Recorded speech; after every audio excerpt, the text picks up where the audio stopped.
Hello everyone, how are you all? I hope you guys are doing well. So guys, welcome back to our channel and start करेंगे अपना आज का session. तो आज के session में हम लोग डिस्कस कर रहे हैं एज यूजली आपके UGC net JRF exam paper 1 के लिए जेआरएफ एग्ज़ाम पेपर 1 के लिए मॉडल पेपर 1 इसको हम मॉक टेस्ट भी कह सकते हैं, क्योंकि इसमें आप अपनी प्रिपरेशन को जज कर सकते हैं कि कितना आपने प्रिपेयर किया है, कहाँ आप लैग कर रहे हैं एंड कहाँ आपका स्ट्रेंथ है। तो यहाँ पर हम आपके पेपर 1 के प्रीवियस ईयर क्वेश्चंस लेकर आए हैं। जिस तरह से आपका यूजीसी नेट का एग्जाम आता है, सेम उसी पैटर्न पर हम सारे क्वेश्चंस आपके पेपर 1 के लेकर आए हैं, आपकी पूरी कंप्लीट 10 यूनिट से। तो सेशन आपके लिए बहुत ज़्यादा हेल्पफुल रहने वाला है, तो वीडियो को विदाउट स्किप किए लास्ट तक ज़रूर देखिए, ताकि आपसे कोई भी इंपॉर्टेंट क्वेश्चन यहाँ पर मिस ना हो। साथ ही अगर अभी तक आपने हमारे चैनल को सब्सक्राइब नहीं किया है या फिर आप हमारे चैनल पर नए हैं, तो यूजीसी नेट एग्जाम की बेस्ट प्रिपरेशन के लिए चैनल को सब्सक्राइब करें और बेल आइकन को प्रेस करना बिल्कुल भी ना भूलें, ताकि हम अपनी जब भी कोई न्यू वीडियो अपलोड करें नोटिफिकेशन सबसे पहले आपको मिल सके। ओके गाइस, तो without wasting much more time let's get started. तो ऑलरेडी हम इसके 2 पार्ट्स कवर कर चुके हैं। अगर आपने हमारे प्रीवियस सेक्शन नहीं देखे तो आपको डिस्क्रिप्शन बॉक्स में लिंक प्रोवाइड करा दिया जाएगा, वहाँ से चेक कर सकते हैं। हमने टोटल 25 क्वेश्चंस डिस्कस कर लिए हैं। Now we have 25 questions left. तो इस सेशन में हम आपके डेटा इंटरप्रिटेशन को छोड़ के सारे क्वेश्चंस को कंप्लीट कर लेंगे। डेटा इंटरप्रिटेशन के लिए मैं सेपरेट से वीडियो लेकर आऊँगी, क्योंकि डेटा इंटरप्रिटेशन जो होता है थोड़ा सा कैलकुलेटिव होता है, तो टाइम टेकिंग ज़्यादा रहता है, इसलिए उसको हम सेपरेट से डिस्कस करेंगे आपके पार्ट 4 में। ओके, सो चलिए स्टार्ट करते हैं।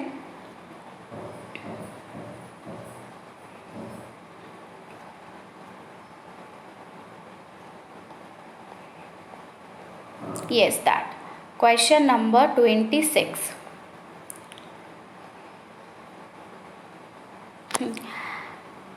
Yes, question number 26 says that given below are 2 premises. यहाँ पर आपको 2 प्रेमिसेस दी हुई हैं, जिनसे कि 4 कंक्लूजन्स ड्रॉ हो रहे हैं।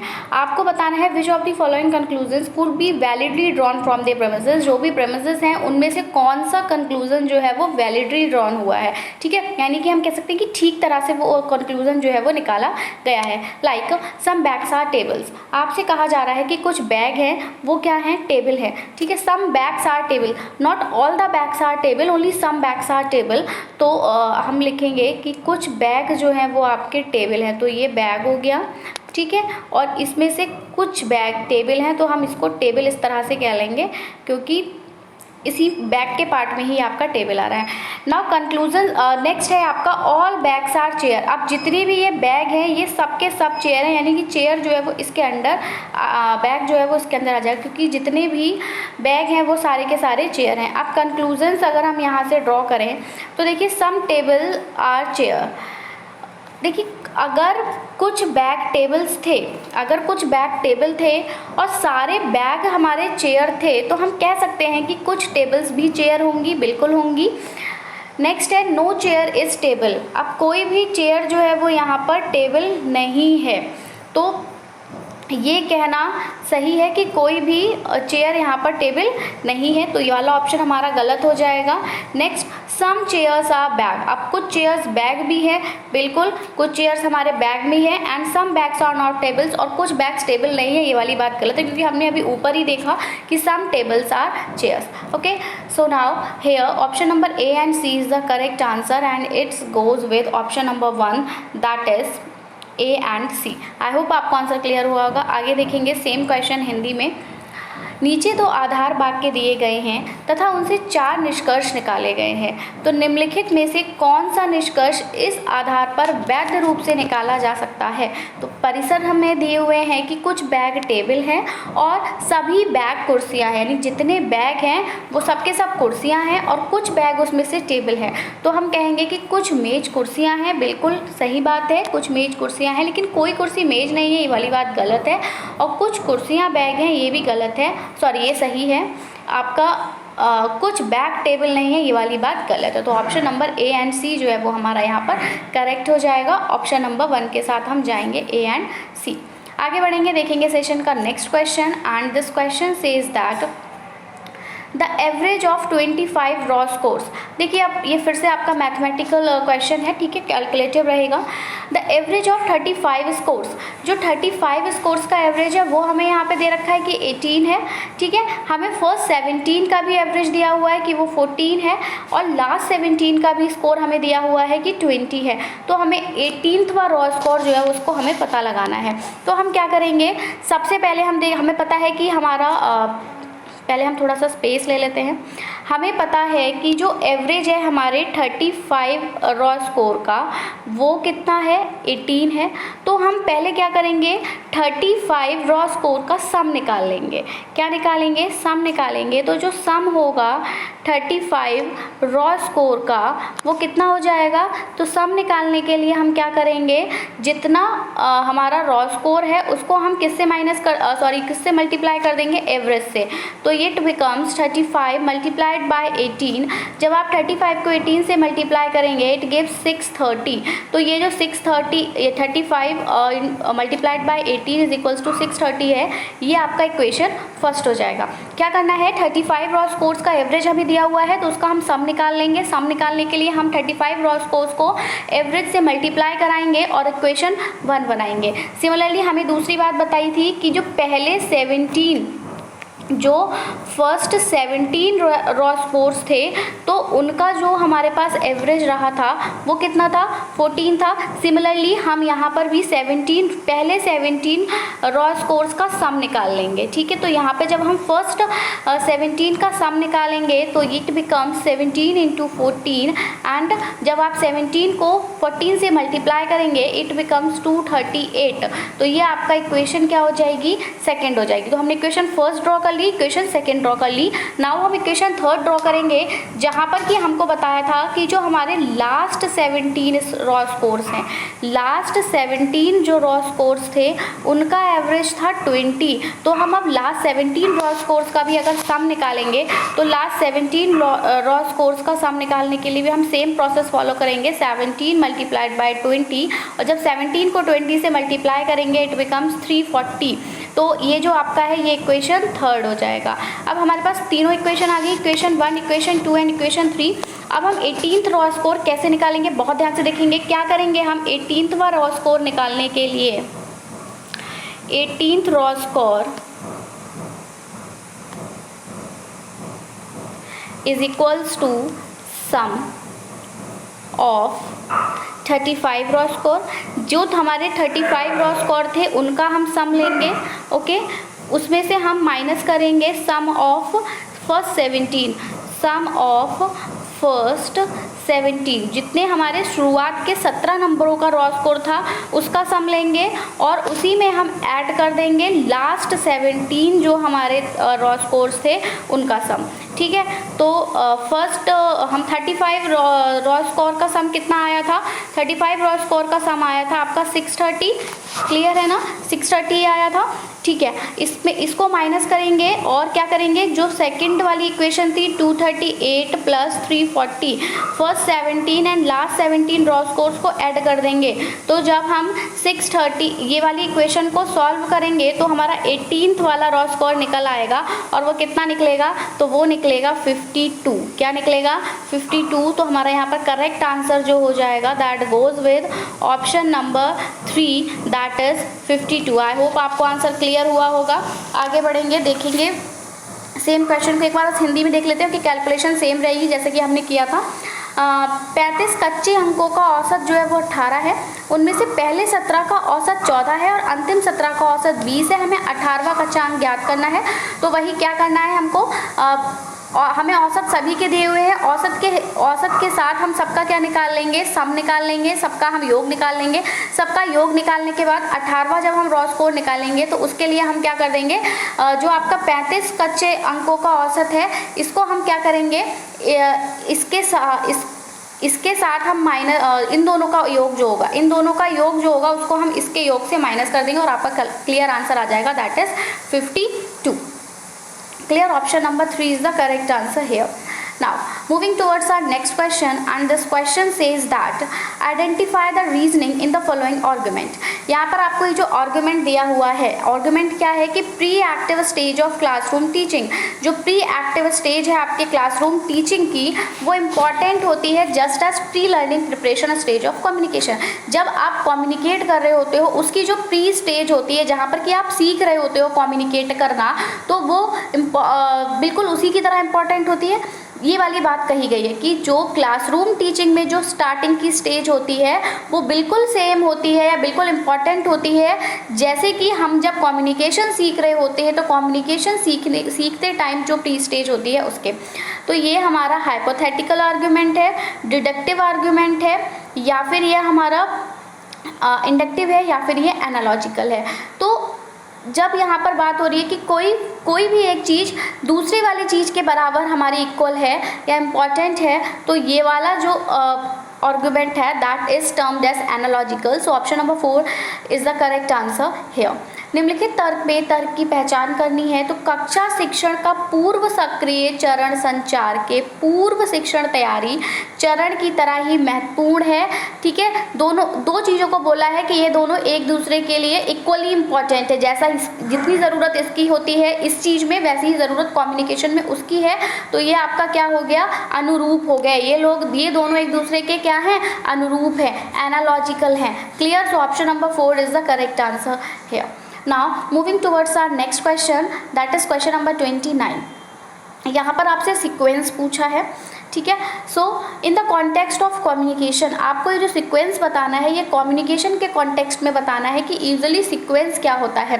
पहले आपकी भाषा आती है, फिर आप कम्युनिकेट करते हो, फिर भाषा और कम्युनिकेशन के थ्रू आप सोसाइटी बना के और फिर सिविलाइजेशन होता है। या फिर हम कहेंगे कि पहले आप कम्युनिकेट करते हो, जब आप कम्युनिकेट करते हो तब सोसाइटी बनती है तब लैंग्वेज बनती है और उसके बाद सिविलाइजेशन होता है। तो देखिए लैंग्वेज तो सोसाइटी से पहले आएगी, क्योंकि जब आप किसी से बात करोगे देन सोसाइटी, आप उस सोसाइटी में ही रहोगे ना, कि जिस सोसाइटी की लैंग्वेज आपके लिए मतलब आप उसकी लैंग्वेज को समझ पा रहे हैं, तो लैंग्वेज सोसाइटी से पहले आ रही है, इसलिए वाला ऑप्शन तो हमारा गलत हो जाएगा। नेक्स्ट आपका कम्युनिकेशन, पहले आप कम्युनिकेट करोगे, ठीक है, अपने विचारों को दूसरे तक पहुंचाओगे, फिर एक लैंग्वेज फॉर्म होगी, लैंग्वेज फॉर्म होने के बाद सोसाइटी बनेगी और फिर सिविलाइजेशन होगा। देखिए सिविलाइजेशन तो कुछ भी कर लीजिए लास्ट में ही होगा, तो सिविलाइजेशन के बेसिस पे हम यहाँ पे करेक्ट आंसर मार्क नहीं कर सकते। हम यहाँ पर करेक्ट आंसर मार्क करेंगे बाकी कंपैरिजन में। देखिए अब लैंग्वेज आ गई, तो देखिए सबसे पहली बात अगर हम ऑप्शंस को काटें तो सबसे पहले अगर हम कम्युनिकेशन की बात करें तो सीक्वेंस हमारा कम्युनिकेशन से ही चलेगा, यानी कि option number 1 and option number 4 तो यहाँ पे बिल्कुल गलत हो जाएंगे। अब इन दोनों में से हमारा ये वाला गलत हो गया था क्योंकि यहाँ पर सोसाइटी पहले आ गया था। ऑप्शन से भी आप आंसर मार्क कर सकते हैं जब कम्युनिकेशन हमें पहले रखना है। ठीक है, कम्युनिकेशन पहला सीक्वेंस है, कम्युनिकेशन के बाद सोसाइटी आ रहा था, लैंग्वेज बाद में आ रही थी, इसलिए ये ऑप्शन भी गलत हो जाएगा। अब एक ही ऑप्शन हमारे पास सही बचता है, दैट इज ऑप्शन नंबर 3, यानी कि सबसे पहले कम्युनिकेशन होता है, विचारों का आदान प्रदान होता है, फिर भाषा का फॉर्मेशन होता है, भाषा बनती है, और फिर सोसाइटी बनती है, और फिर सिविलाइजेशन होता है। ठीक है, तो ऑप्शन नंबर 3 यहाँ पर सही हो जाएगा। संचार के संदर्भ में सामान्य अनुक्रम क्या है, तो संचार के संदर्भ में सामान्य अनुक्रम है कि सबसे पहले क्या होता है, संचार किसके माध्यम से हो रहा है, तो संचार कैसे हो रहा है, माध्यम, संचार का जो माध्यम है वो क्या है, भाषा है। ठीक है, संचार हम कैसे करेंगे, भाषा के थ्रू करेंगे। अगर भाषा ही नहीं होगी तो हम कैसे बोलेंगे, भले ही हम वर्बली कम्युनिकेट करें या फिर हम नॉन वर्बली कम्युनिकेट करें, but for communication language is required. तो अगर कम्युनिकेशन है तो लैंग्वेज होगी, तो कम्युनिकेशन देन लैंग्वेज, और लैंग्वेज एंड कम्युनिकेशन होंगे तब आपकी सोसाइटी होगी, सोसाइटी होगी तो फिर वहाँ पर सभ्यता आपको देखने को मिलेगी। ठीक है, so option number 3 is the correct answer here. Now question number 30, question number 30 says that if reason is coded as 5, reasoning का क्वेश्चन है। अगर हम रीजन को स्पेस ले लेंगे, पहले पढ़ लेते हैं। If reason is coded as 5, अगर रीज़न को हम 5 कोड कर रहे हैं, गवर्नमेंट को हम 9 कोड कर रहे हैं, एंड तब हम एक्सीडेंट को सेम लैंग्वेज में क्या कोड करेंगे। तो देखिए स्पेस कंज्यूम करेंगे। पहला था आपका रीज़न एंड गवर्नमेंट। ठीक है, so write down reason, REASON, ON। Reason is coded as 5। अब आप देखिए, अगर आप काउंट करेंगे कि कितने लेटर्स हैं रीज़न में, तो 1 2 3 4 5 and 6। So there are 6 letter in reason and we have 5। Reason को कोड किया जा रहा है 5। It means simply 6 minus 1 it becomes 5। यानी हमने क्या करा, जितने भी लेटर्स थे उसमें से 1 माइनस कर दिया और उसको कोड कर दिया एज 5। सिमिलरली एक बार गवर्नमेंट में भी देख लेते हैं कि सेम रूल फॉलो हो रहा है। गवर्नमेंट में कितने हैं हमारे, 1 2 3 4 5 6 7 8 9 10। कितने लेटर्स हैं, 10 लेटर्स हैं और गवर्नमेंट को 9 कोड किया जा रहा है। गवर्नमेंट को 9 कोड किया जा रहा है, यानी कि यहाँ पर भी सेम कोड फॉलो हो रहा है, 10 माइनस 1 एंड इट बिकम्स 9। तो सिमिलरली एक्सीडेंट को भी हम क्या करेंगे, एक्सीडेंट में हमारे जितने भी लेटर होंगे उन लेटर में से -1 करके हम उसको कोड कर देंगे। तो काउंट करेंगे 1 2 3 4 5 6 7 8। So there are 8 letters in accident and we have to -1 and then it becomes 7। So हम क्या करेंगे, एक्सीडेंट को उसी सेम लैंग्वेज में क्या कोड करेंगे, 7 कोड करेंगे। So here 7 is the correct answer and it goes with option number 2। I hope आपको आंसर क्लियर हुआ होगा। बहुत ईजी सा क्वेश्चन था ये। हिंदी में देखेंगे, यदि रीज़न को 5 और गवर्नमेंट को हमने 9 लिखा है किसी भाषा में, तो उसी भाषा में हम एक्सीडेंट को क्या लिखेंगे, तो वही आप क्या करेंगे, जितने भी आपके लेटर हैं एक पर्टिकुलर वर्ड में उनको काउंट करेंगे और उसमें से अगर आप 1 माइनस कर रहे हैं तो दोनों में वही सेम रूल फॉलो हो रहा है। इट मीन्स हम एक्सीडेंट पे भी लेटर्स को काउंट करके -1 करके लिख देंगे 7। सो option number 2 is the correct answer here. Now हमने बोला था कि डेटा इंटरप्रिटेशन के क्वेश्चंस हम लास्ट में करेंगे सो दैट हमारा जो टाइम है वो वेस्ट ना हो, क्योंकि बहुत टाइम कंज्यूमिंग होता है डेटा इंटरप्रिटेशन।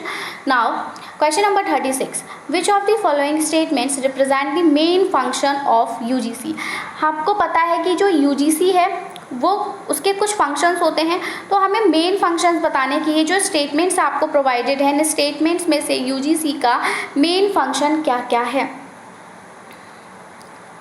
तो देखिए, इंस्टीट्यूशन को रिकॉग्निशन देती है, बिल्कुल यूजीसी आपका क्या करती है, इंस्टीट्यूशन को रिकॉग्निशन देती है। Next, maintenance of quality and standard. तो यस, क्वालिटी को, स्टैंडर्ड को मेंटेन भी किसके द्वारा किया जाता है, यूजीसी के द्वारा किया जाता है। Appointment of vice chancellor, vice chancellor का अपॉइंटमेंट करती है, नहीं, ऐसा कोई इसका मेन फंक्शन नहीं है। गिविंग ग्रांट्स टू इंस्टीट्यूशन, बिल्कुल जो भी इंस्टीट्यूशंस होते हैं उनको मान्यता प्रदान करती है, उनको ग्रांट देती है। तो ये तीनों बातें यहाँ पे सही है कि recognition of institution, maintenance of quality and standard, giving grants to institution. So first, second and fourth तो सही हो रही। फिफ्थ को देखेंगे, making state government responsible for educational development. Educational development के लिए स्टेट गवर्नमेंट को रिस्पॉन्सिबल बनाती है, नहीं, ये तो ऐसा नहीं करती। तो ये हमारा करेक्ट आंसर जाएगा go first, second and fourth and it's here in option number 3। So option number 3 is the correct answer here, first, second and fourth. Now moving towards Hindi, it's Hindi translation देखेंगे तो निम्नलिखित में से कौन सा कथन यूजीसी के मुख्य कार्य को दर्शाता है। यूजीसी के मुख्य कार्य क्या क्या है, तो संस्थाओं की मान्यता यूजीसी का मुख्य कार्य है, उसकी गुणवत्ता और उसके मानकों का रखरखाव करना कि क्या उसमें क्या उसके लिए नॉर्म सेट किए जाएंगे, कैसे उसकी क्वालिटी को इम्प्रूव किया जा सकता है, ये सब कौन देखता है, यूजीसी देखता है। कुलपति की नियुक्ति यूजीसी के द्वारा नहीं की जाती है। वहीं संस्थाओं को अनुदान देता है, कौन अनुदान देता है, यूजीसी, उसका नाम ही है उसका नाम ही है यूनिवर्सिटी ग्रांट कमीशन। तो वो क्या करता है, यूनिवर्सिटी को क्या दे रहा है, अनुदान दे रहा है। शैक्षिक विकास के लिए राज्य सरकारों को जिम्मेदार बनाना, ये कोई इसका कार्य नहीं है। So here option number 3 is the correct answer, first, second and fourth. Now moving towards our next question, that is question number 37, and this question says that the main aim of the faculty recharge scheme of UGC was।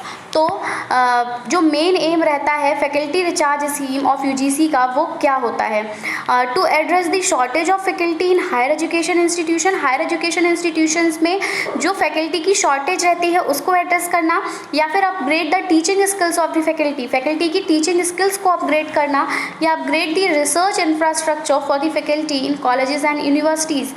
Colleges और universities में जो research का infrastructure होता है उसको upgrade करना रहता है, या फिर strengthen the academia industry linkage, academia industry linkage को स्ट्रेंथन करना। तो देखिए जो फैकल्टी रिचार्ज स्कीम है यूजीसी की, वो क्यों आई है? वो इसलिए आई है ताकि क्या किया जा सके, फैकल्टी रिचार्ज मतलब फैकल्टी का क्या किया जाए, रिचार्ज किया जाए। इट मीन्स अगर किसी भी हायर एजुकेशन इंस्टीट्यूशन में फैकल्टी अवेलेबल नहीं है, फैकल्टी की शॉर्टेज है, तो उसको एड्रेस किया जाए और उस शॉर्टेज को क्या किया जाए, फुलफिल किया जाए।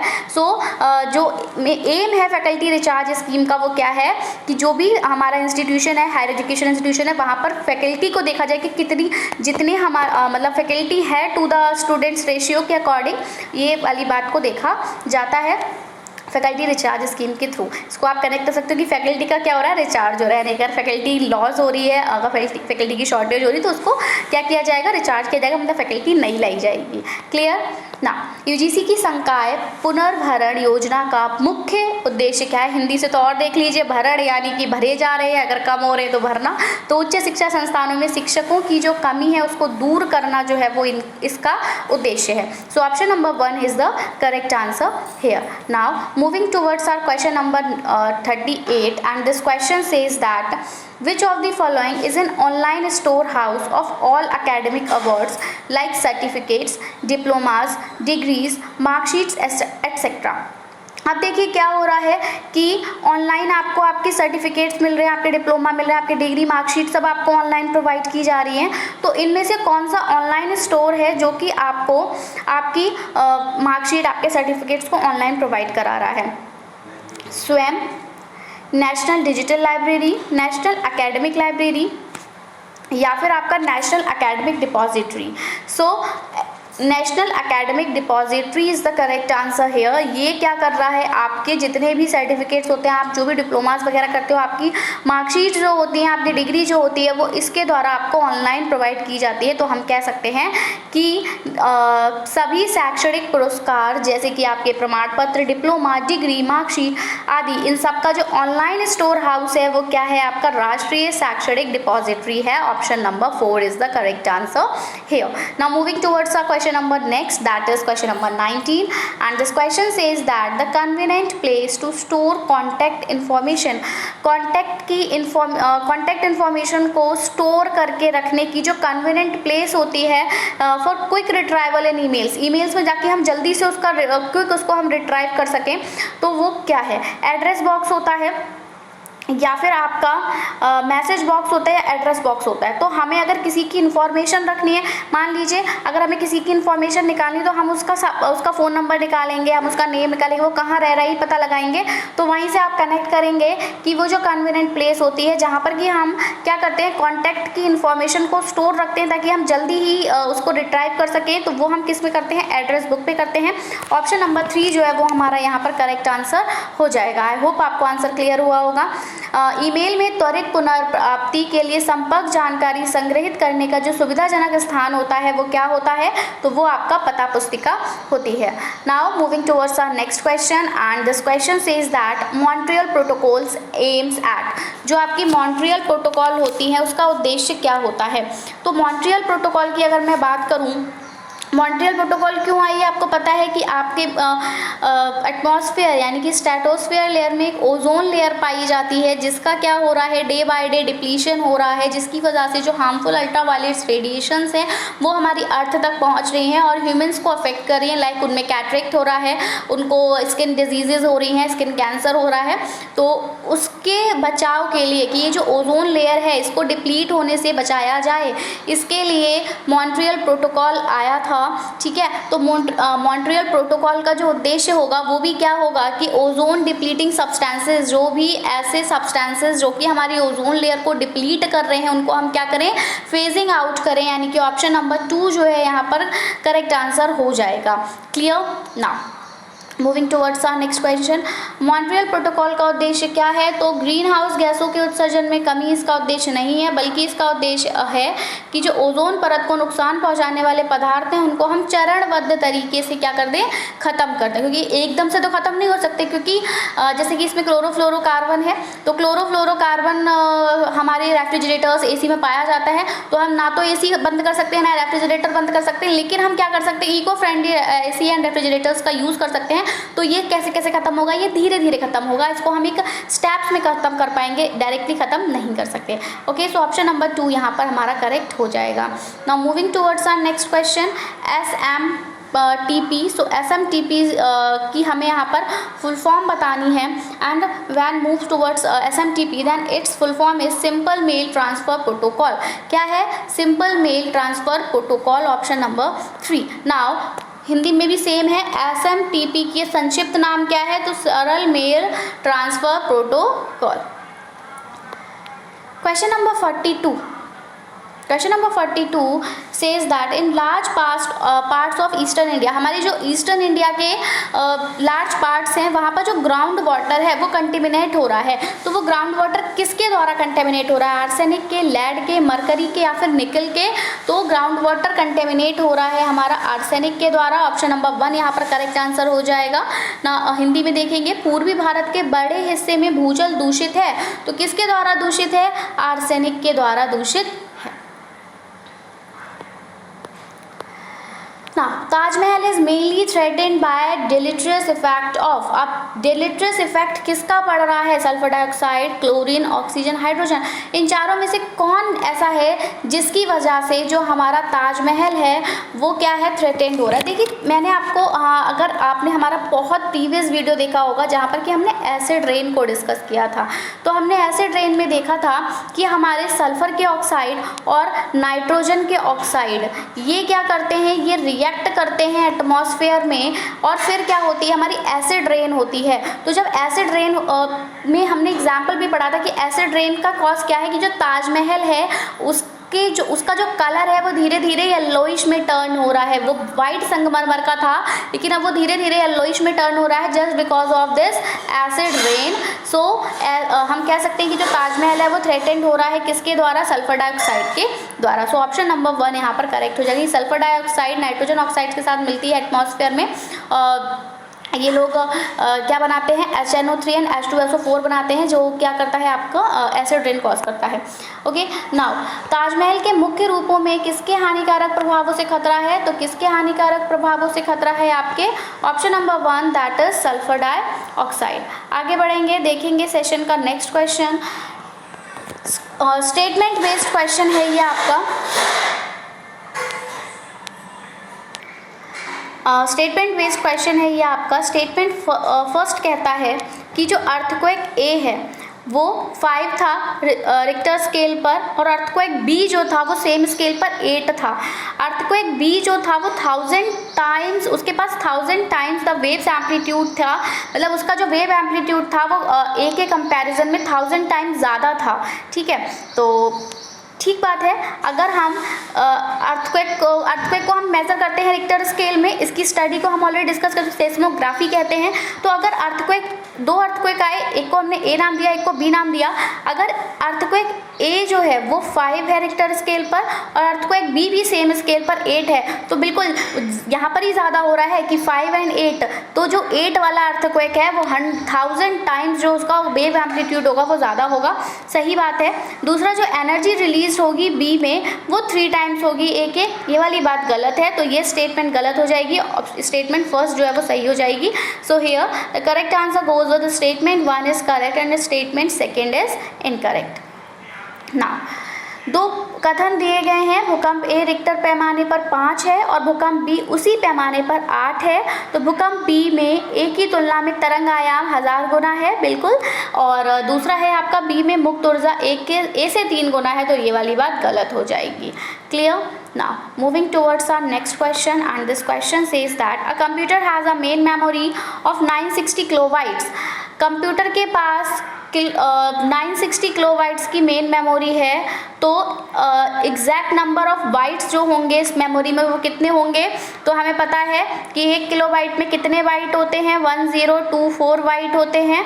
तो हम क्या कर देंगे, सिंपली 960 को 1024 से मल्टीप्लाई कर देंगे and it's here in option number 3। So option number 3 यहाँ पे करेक्ट हो जाएगा कि जो एग्जैक्ट नंबर ऑफ बाइट्स होंगे इस मेमोरी में वो कितने होंगे, 960 × 1024।